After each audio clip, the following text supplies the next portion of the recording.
इस कहानी की शुरुआत में ये दिखाते हैं कि नासा के कुछ एस्ट्रोनॉट्स जो कि मार्स पर यानी कि मंगल ग्रह पर हैं और वो वहां पर अपने मिशन पर हैं। ये सब के सब एस्ट्रोनॉट्स यहाँ पर मिट्टी के सैंपल्स ले रहे होते हैं। तभी उन्हें इंफॉर्मेशन मिलती है कि यहाँ पर एक बहुत बड़ा तूफान आने वाला है और उन सबको अब अपने मिशन को रद्द करना है और जितनी जल्दी हो सके उन्हें अपने फ्लाइंग ऑब्जेक्ट तक पहुंचना है। और अब ये सब के सब अपने फ्लाइंग ऑब्जेक्ट की तरफ बढ़ रहे होते हैं। तभी मार्क वॉटनी जो कि एक एस्ट्रोनॉट और एक बॉटनिस्ट हैं, उनसे कुछ चीज टकराती है और वो उस तूफान में खो जाते हैं। हालांकि इनकी जो कमांडर होती है वो उसे ढूंढने की बहुत कोशिश करती है, लेकिन मार्क वॉटनी का कुछ भी पता नहीं चलता और ना ही उनसे कोई संपर्क हो रहा होता है। और इन्हें लगता है कि मार्क वॉटनी अब इस दुनिया में नहीं रहे और ये सब अपने फ्लाइंग ऑब्जेक्ट पर आकर वहां से निकल जाते हैं। लेकिन जब मार्स पर तूफान शांत होता है तो वहां पर ये दिखाते कि मार्क वॉटनी अभी भी जिंदा है और उन्हीं के इक्विपमेंट्स में से एक रॉड उसके शरीर में उसके पेट में चली गई है, जिससे उसे बहुत दर्द हो रहा होता है। वो किसी तरह से वहां से उठकर अपने कैंप में जो उन्होंने शेल्टर के लिए वहां पे लगाया होता है उसके अंदर पहुंचता है और वो अपने शरीर से उस रॉड को निकालता है। मार्क वॉटनी यहाँ से किसी से भी संपर्क नहीं कर सकता क्योंकि संपर्क करने के जितने भी इक्विपमेंट्स थे वो सब के सब तूफान में नष्ट हो चुके हैं और मार्क अब यहाँ पर अकेला फंसा हुआ है और उसके साथियों को ये लगता है कि वो इस दुनिया में नहीं है और अगर उसे यहाँ से निकलना है तो उसे अगले 4 सालों तक इंतजार करना पड़ेगा क्योंकि नासा का अगला प्रोजेक्ट 4 साल बाद यहाँ से 3200 किलोमीटर दूर आएगा और उसे वहां पहुंचना होगा। लेकिन वॉटनी 4 साल तक इंतजार नहीं कर सकता क्योंकि उसके पास 4 सालों तक का खाना नहीं है और अब उसे किसी भी तरह से अपने लिए खाना अरेंज करना होगा। इसीलिए वो ये तय करता है कि वो यहाँ पर मार्स पर खेती करेगा। उसके पास आलू होते हैं और वो यहाँ पर आलू उगाना चाहता है, लेकिन उसे मिट्टी को उपजाऊ बनाने के लिए बहुत सारे पानी की जरूरत पड़ेगी और मार्स पर पानी नहीं होता। वॉटनी एक बॉटनिस्ट है तो उसे पता है कि खेती करने के लिए किन किन चीजों की जरूरत होती है और वो अब यहाँ पर खेती करने की तैयारी करता है। वॉटनी एक जगह बहुत सारी मिट्टी इकट्ठी करता है, उसमें आलू डालता है और उन्हें उगाता है, लेकिन अब उसे पानी बनाना है। पर अच्छी खबर ये होती है कि वॉटनी को पता है कि पानी कैसे बनाया जाता है। हाइड्रोजन में ऑक्सीजन मिलाकर उसे जलाने से पानी बनता है और यहाँ पर वॉटनी के पास सारे साधन होते हैं और वो ऐसे ही करता है। पर जब वो पहली बार हाइड्रोजन में ऑक्सीजन डालकर मिलाता है तो एक जोरदार ब्लास्ट होता है क्योंकि वो उस ऑक्सीजन को कैलकुलेट नहीं करता जो उसकी सांसों से आ रहा होता है। लेकिन अगली बार वो हाइड्रोजन ऑक्सीजन मिलाकर जलाने में कामयाब हो जाता है और अब वहां पर पानी बनना शुरू हो जाता है। दरअसल इस तरीके से वाष्पीकरण होता है जिससे वहां पर पानी की छोटी छोटी बूंदें बनना शुरू हो जाती है और उसकी मिट्टी को जितने पानी की जरूरत होती है वहां पर पानी बन जाता है और कुछ दिनों के बाद वहां पर पहला पौधा अंकुरित होता है, जिसे देखकर वॉटनी को बहुत खुशी होती है। वहीं दूसरी तरफ अर्थ पर यह ऐलान कर दिया जाता है कि वॉटनी अब इस दुनिया में नहीं रहे। पूरे मीडिया में एक खबर आ जाती है और वो उसका फ्यूनरल भी कर देते हैं। पर अगले दिन जब उनकी ऑपरेटर सैटेलाइट से मार्स की पिक्चर्स देख रही होती है तो वो देखते हैं कि वहां पर जो उनके इक्विपमेंट्स थे वो एक जगह से दूसरी जगह पर शिफ्ट हो गए हैं। दरअसल ये वो सोलर पैनल्स थे जो वॉटनी ने एक जगह से दूसरी जगह शिफ्ट किए थे। वो अपने सीनियर्स को बुलाती है और वो सब समझ जाते हैं कि वॉटनी मार्स पर अभी भी जिंदा है। लेकिन उनका सीनियर कहता है कि हम जानते हैं कि वो जिंदा है, लेकिन जब तक हम वहां पर पहुंचेंगे वो भूख से मर जाएगा। और उसका कहना कहीं ना कहीं सही भी होता है क्योंकि अर्थ से मार्स तक पहुंचने के लिए उन्हें कई महीनों का सफर तय करना पड़ेगा और वो जानते हैं कि वॉटनी के पास इतने लंबे समय के लिए खाना नहीं है। अब वॉटनी को मार्स पर पूरे 70 दिन हो चुके हैं और वो हिसाब लगाता है कि नासा का अगला मिशन जो मार्स पर उतरेगा वो 4 साल बाद उतरेगा और वो भी यहाँ से 3200 किलोमीटर दूर, और तब उसे वहां पहुंचना होगा। और इस सफर को तय करने में उसे करीब 50 दिन लग जाएंगे क्योंकि उसके पास जो गाड़ी है वो उसे एक दिन में 35 किलोमीटर से ज्यादा नहीं चला सकता क्योंकि उसके बाद उसे उसके सोलर पैनल्स को रिचार्ज करना होगा। वहां नीचे नासा में लोग वॉटनी तक खाना और मदद पहुंचाने के लिए तैयारी करते हैं, पर इन्हें इसकी पूरी तैयारी में 3 महीने लगेंगे और जिस फ्लाइंग ऑब्जेक्ट को ये मार्स पर भेजेंगे उसे वहां पहुंचने में 9 महीने लगेंगे, यानी पूरा 1 साल। वहीं ऊपर मार्स पर वॉटनी की आलू की फसल को पूरे 48 दिन हो गए हैं। उसने 400 पौधे उगाए जो कि उसकी उम्मीद से ज्यादा अच्छे तरीके से उगे और अब वो आलू निकालता है और छोटे आलूओं को दोबारा बो देता है। वॉटनी यहाँ पर खाद के लिए अपना मल इस्तेमाल करता है, पर वो जानता है कि अगर उसने नासा से संपर्क नहीं किया तो वो भले कितनी आलू उगा ले पर वो जिंदा नहीं बचेगा। इसलिए वो वहां से एक ऐसी जगह जाता है जहां पर एक पाथ फाइंडर होता है जो 1997 में खराब हो गया था और उसका संपर्क अर्थ से टूट गया था और जब वॉटनी उस तरफ जाता है तो नीचे से नासा की टीम जो लगातार उसकी मूवमेंट पर सैटेलाइट के जरिए नजर रख रही होती है, वो समझ जाती है कि मार्क वॉटनी उस पाथफाइंडर को लेने जा रहा है, क्योंकि वहां उसके अलावा और कुछ भी नहीं होता। पर यह बहुत पुराना सिस्टम होता है और ये सिर्फ मार्स से फोटो क्लिक करके भेज सकता है। इसीलिए वॉटनी उस कैमरे के आगे 3 बोर्ड्स लगाता है। उसमें जो बीच वाला बोर्ड होता है उसमें लिखा होता है क्या आपको मेरे सिग्नल मिल रहे हैं, और लेफ्ट वाले बोर्ड में यस लिखा होता है और राइट वाले में नो। और नासा नीचे से उस पाथफाइंडर के कैमरे को यस की तरफ मूव कर दें और वॉटनी समझ जाता है कि वो मुझे देख रहे हैं और इस बात से उसे बहुत खुशी होती है। और इसके बाद वॉटनी उनसे बात करने के लिए कोड्स का इस्तेमाल करता है और अब ये आपस में मैसेजेस के थ्रू बात कर सकते हैं। और नासा से उसे मैसेज भेजा जाता है कि तुम्हारे लिए खाना और जरूरी सामान भिजवा रहे हैं।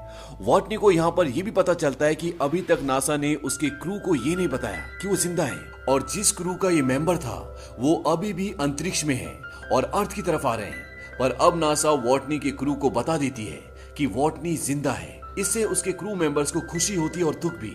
उन्हें दुख इसलिए होता है कि वो वॉटनी को वहां अकेला छोड़ाए, पर अब वो कुछ नहीं कर सकते।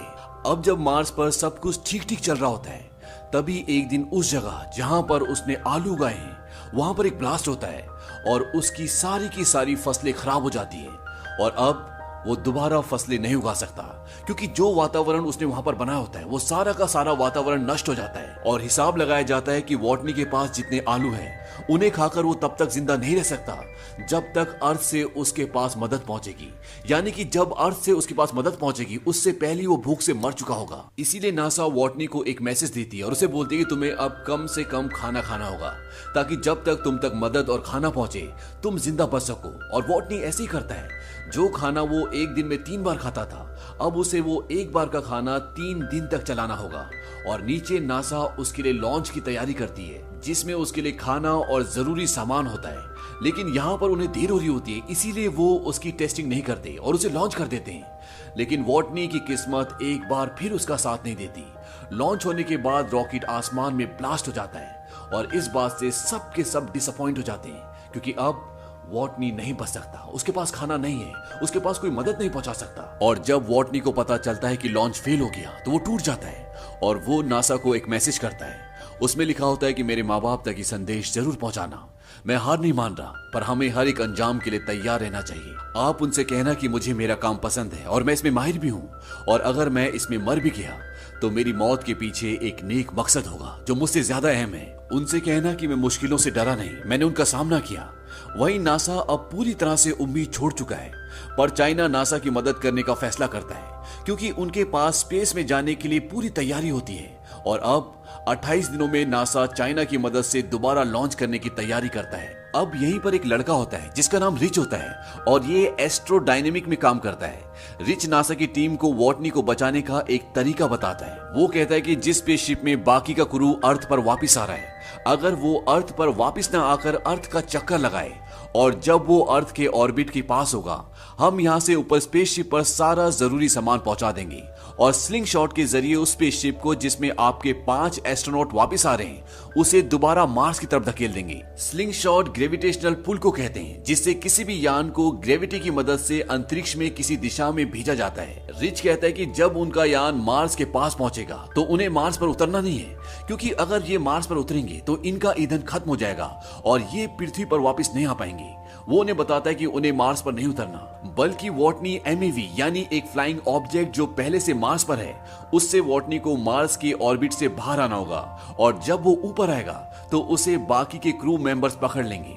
पर यह सब इतना आसान नहीं होता। इसमें सिर्फ वॉटनी की जान बचाने के लिए नासा वाले 5 एस्ट्रोनॉट्स की जान खतरे में नहीं डाल सकते, पर अगर वो ऐसा करते हैं तो वो वॉटनी के पास वक्त से पहले पहुंच जाएंगे। लेकिन बाकी के क्रू जो अब अपने घर पहुंचने वाले हैं, उनका मिशन 533 दिन और बढ़ जाएगा और नासा ये तय करती है कि वो ये नहीं करेंगे, क्योंकि वो सिर्फ वॉटनी की जान बचाने के लिए, जिसकी जान बचने की उम्मीद पहले से बहुत कम है, अपने 5 एस्ट्रोनॉट्स की जान खतरे में नहीं डाल सकते। वहीं मार्स पर वॉटनी अब उस काम को पूरा करने में लग जाता है जिसके लिए वो यहाँ आए थे और जो तूफान की वजह से अधूरा रह गया था। वहीं दूसरी तरफ रिच पर्नेल, वही लड़का जिसने नासा को वॉटनी को वापस लाने का प्लान बताया था, वो किसी तरह से वॉटनी तक पहुंचने का पूरा प्लान इन 5 एस्ट्रोनॉट तक पहुंचा देता है और ये पांचों नासा की परमिशन के बिना ही वॉटनी को वापस लाने का फैसला करते हैं। और जब नासा देखता है कि उनके फ्लाइंग ऑब्जेक्ट की दिशा बदल रही है तो समझ जाते हैं कि ये पांचों एस्ट्रोनॉट अब वॉटनी को लेने वापस जा रहे हैं और नासा उन तक उनका सारा जरूरत का सामान पहुंचा देता है। इस काम में चाइना उनका साथ देता है।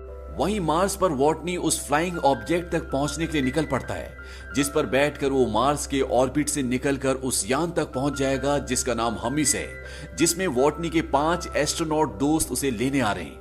वॉटनी अब 90 दिन के लंबे सफर के बाद उस जगह तक पहुंच जाता है जहां से वो मार्स से निकल सकता है, पर ये इतना आसान नहीं है क्योंकि इस फ्लाइंग ऑब्जेक्ट में वजन बहुत ज्यादा होता है। इसीलिए वॉटनी को उसके लगभग सारे पार्ट्स निकालने पड़ते हैं, क्योंकि अगर वजन कम नहीं हुआ तो वॉटनी अंतरिक्ष तक पहुंच ही नहीं पाएगा। और जिस फ्लाइंग ऑब्जेक्ट से वो 5 एस्ट्रोनॉट आ रहे हैं, अगर वो मार्स पर उतरा तो उनका फ्यूल खत्म हो जाएगा और वो वापस अर्थ पर उतर ही नहीं पाएंगे।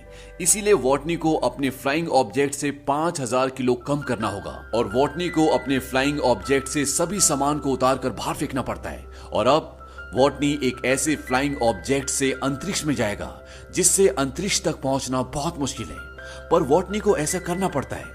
पूरी दुनिया की नजर इस मिशन पर होती है और वॉटनी टेक ऑफ करता है और अब उसका फ्लाइंग ऑब्जेक्ट अंतरिक्ष की तरफ उड़ना शुरू हो जाता है और वो अंतरिक्ष में पहुंच जाता है। उसके साथ ही उसके साथ रेडियो के जरिए कम्युनिकेट करने की कोशिश करते हैं, पर वो दबाव की वजह से बेहोश हो गया होता है, इसीलिए बात नहीं हो पाती। पर कुछ देर बाद उसे होश आ जाता है और सब बहुत खुश हो जाते हैं। अब यहाँ पर एक और मुसीबत होती है कि वॉटनी की स्पीड बहुत तेज होती है और उसे पकड़ना इतना आसान नहीं है। वॉटनी बोलता है कि मैं अपने स्पेस सूट पर छेद करूंगा और उसमें से जो हवा निकलेगी उससे मैं अपने आप को दिशा देकर तुम तक पहुंच जाऊंगा। उसके साथ ही उसे ऐसा करने के लिए मना करते हैं। वहीं अभी भी हर्मी स्पेसशिप की स्पीड बहुत तेज होती है, इसीलिए उन्हें वहां बॉम्ब बनाकर अपने स्पेसशिप का एक हिस्सा उड़ाना पड़ता है, जिससे उसकी स्पीड कम हो जाती है। और अब उन्हें वॉटनी अपनी ओर आता दिखाई देता है और स्पेसशिप की कमांडर एक फ्लाइंग चेयर पर बैठकर वॉटनी को पकड़ने के लिए जाती है, पर जिस रस्सी से वो बंधी होती है वो खत्म हो जाती है और वॉटनी तक पहुंचना अब नामुमकिन है। और वॉटनी यहाँ पर वही करता है जो उसने कहा था।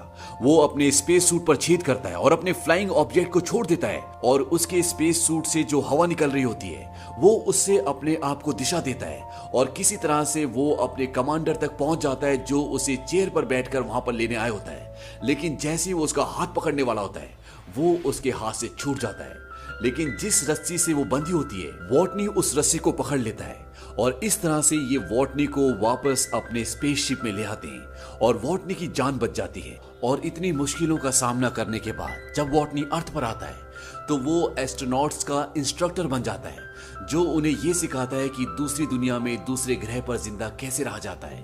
और इसी के साथ ये फिल्म, ये कहानी यहीं पर खत्म हो जाती है। ये फिल्म सन 2015 में आई थी और ये एक बहुत ही कामयाब फिल्म थी। ये फिल्म एक नॉवेल पर आधारित है